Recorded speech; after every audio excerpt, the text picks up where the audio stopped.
Assalamualaikum warahmatullahi wabarakatuh. Saya Vinia Syafura, NIM 2030404052. Saya dari MBS 3D dan dalam video ini saya membuatnya untuk memenuhi tugas perekonomian Indonesia. Yaitu saya di sini akan menjelaskan tentang perdagangan internasional. Pengertian perdagangan internasional. Perdagangan internasional merupakan suatu aktivitas berdagang yang dilakukan oleh dua negara yang berbeda. Perdagangan internasional dapat disebut pula sebagai international trade dan telah ada sejak pertengahan abad. Lebih jelasnya, perdagangan internasional ini dapat terjadi ketika ada kegiatan perdagangan yang dilakukan oleh dua negara berbeda dan tentu saja kegiatan tersebut telah disetujui oleh keduanya. Selain pengertian secara umum, menurut ahli yaitu Wahono Dipayana mengemukakan pengertian perdagangan internasional. Menurut Wahono, perdagangan internasional merupakan transaksi bisnis antara beberapa pihak yang melibatkan lebih dari satu negara.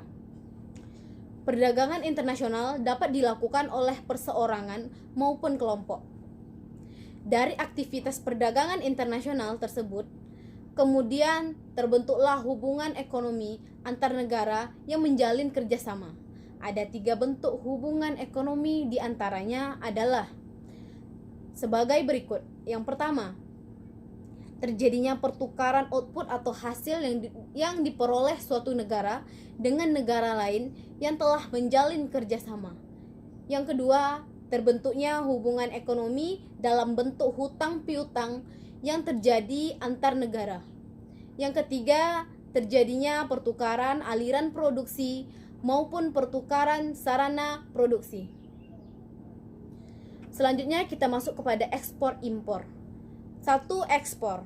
Ekspor merupakan salah satu faktor penentu dalam menentukan roda perekonomian di negara kita.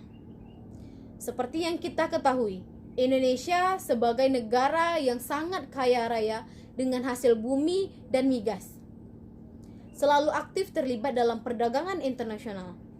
Pengertian ekspor secara umum adalah kegiatan menjual barang atau jasa ke negara lain. Dalam Wikipedia Bahasa Indonesia, ekspor diartikan sebagai proses transportasi barang atau komoditas dari satu negara ke negara lain secara legal. Umumnya dalam proses perdagangan. Proses ekspor pada umumnya adalah tindakan untuk mengeluarkan barang atau komoditas dari dalam negeri dan memasukkannya ke negara lain. Ekspor barang secara besar umumnya membutuhkan campur tangan dari bea cukai di negara pengirim maupun penerima. Ekspor adalah bagian penting dari perdagangan internasional. Lawannya adalah impor. Sedangkan pengertian ekspor menurut UU Kepabeanan adalah kegiatan mengeluarkan barang dari daerah pabean, di mana barang yang dimaksud terdiri dari barang dalam negeri atau daerah pabean dan barang dari luar negeri atau luar pabean. Selanjutnya ada persyaratan ekspor. Beberapa persyaratan yang harus dipenuhi eksportir ketika akan mengekspor antara lain. Yang pertama ada surat izin usaha perdagangan atau SIUP yang dikeluarkan oleh Kantor Wilayah Departemen Perindustrian dan Perdagangan Provinsi Kanwil DP Rindap. Yang kedua ada surat izin usaha atau SIU oleh Departemen Teknis atau lembaga pemerintah. Yang ketiga ada surat pengakuan sebagai eksportir atau importir terdaftar approved exporter or importer dari Departemen Perindustrian dan Perdagangan, khususnya untuk mata dagangan yang diatur tata niaganya dan mata dagangan yang diawasi ekspor dan impornya. Yang keempat ada tanda pengenal perusahaan eksportir tertentu yang dikeluarkan Departemen Keuangan kepada perusahaan eksportir atau importir yang mendapat fasilitas pembiayaan dari Bank Indonesia dan kemudahan kepabeanan dari Dirjen Bea dan Cukai. Selanjutnya kita masuk kepada dokumen ekspor. Dokumen-dokumen yang harus dipenuhi ketika mengekspor barang diantaranya adalah: yang pertama ada dokumen utama atau PEB, pemberitahuan ekspor barang, yaitu adalah pemberitahuan oleh pemberitahu atas barang yang akan diekspor berdasarkan dokumen pelengkap pabean sesuai dengan prinsip self-assessment. Yang kedua ada packing list, merupakan dokumen atau kemasan yang menunjukkan jumlah jenis serta berat barang dari ekspor atau impor, dan juga merupakan penjelasan dari uraian barang yang disebut dalam commercial invoice.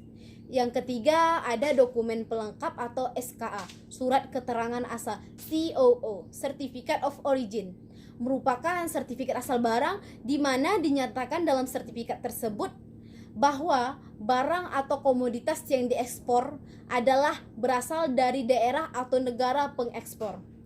SM atau sertifikat mutu merupakan sertifikat yang menunjukkan bahwa produk yang dihasilkan oleh produsen atau produk yang ekspor bermutu. LPSA, laporan pemeriksaan surveyor atau ekspor. Selanjutnya kita masuk kepada impor. Impor ini adalah bagian penting dari perdagangan internasional. Lawannya impor tadi adalah ekspor. Pengertian impor menurut UU Kepabeanan adalah kegiatan memasukkan barang ke dalam daerah pabean. Semua barang yang dimaksudkan adalah semua atau seluruh barang dalam bentuk dan jenis apa saja yang dimasuk ke dalam daerah pabean. Indonesia mengimpor 3 jenis barang, yaitu barang konsumsi, barang modal, dan barang baku atau penolong. Barang konsumsi ini adalah barang-barang yang digunakan untuk memenuhi kebutuhan sehari-hari seperti makan, minum, susu, mentega, beras, daging, dan lain-lain. Selanjutnya bahan baku atau bahan penolong merupakan barang-barang yang diperlukan untuk kegiatan perindustrian sebagai bahan baku maupun bahan pendukung seperti kertas, bahan-bahan kimia, obat-obatan, dan kendaraan bermotor. Barang modal adalah barang yang digunakan untuk modal usaha seperti mesin, suku cadang, komputer, pesawat terbang, dan alat-alat berat.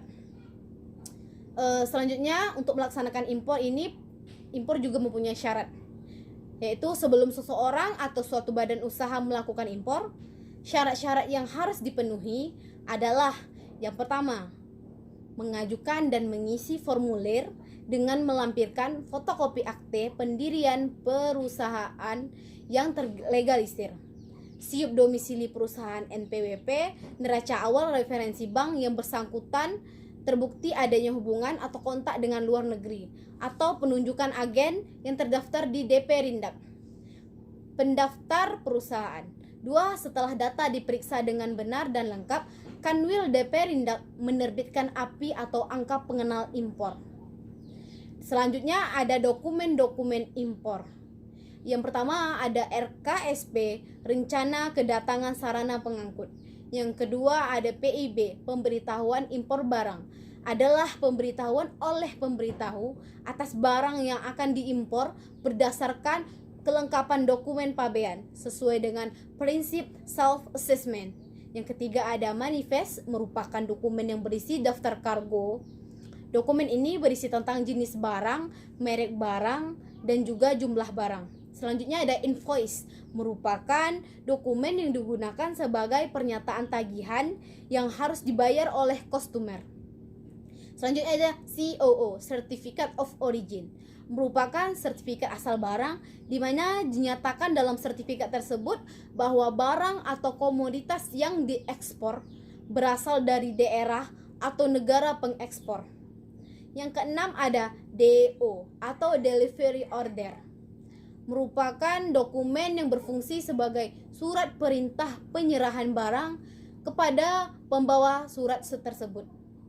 Ditunjukkan kepada bagian yang menyimpan barang atau bagian gudang milik perusahaan atau bagian gudang perusahaan lain yang memiliki konsensus dengan perusahaan yang menerbitkan delivery order.